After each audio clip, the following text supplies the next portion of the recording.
Mystery of black knight satellite.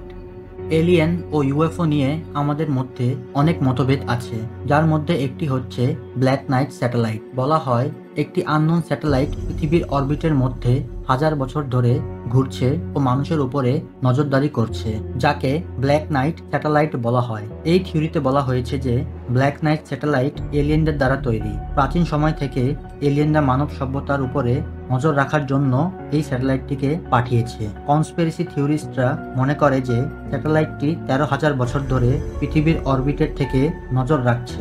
এর উদ্দেশ্য হচ্ছে হিউম্যান সিভিলাইজেশনের প্রত্যেকটি মুভমেন্টের উপর নজর রাখা। এই থিওরিটির উৎপত্তি হয় 1899 সালে নিকোলা টেসলার রেডিও এক্সপেরিমেন্টের সাথে। বলা হয় নিকোলা টেসলার এই এক্সপেরিমেন্টটি ব্ল্যাক নাইট স্যাটেলাইটের সাথে জড়িত।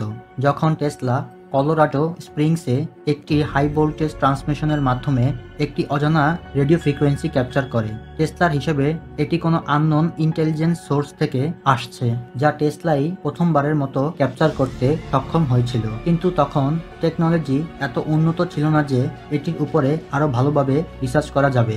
এই ঘটনার পর এমন আরো অনেক আনএক্সপ্লেইনড সিগন্যাল পাওয়া যায়, যার উৎপত্তি একটি রহস্য।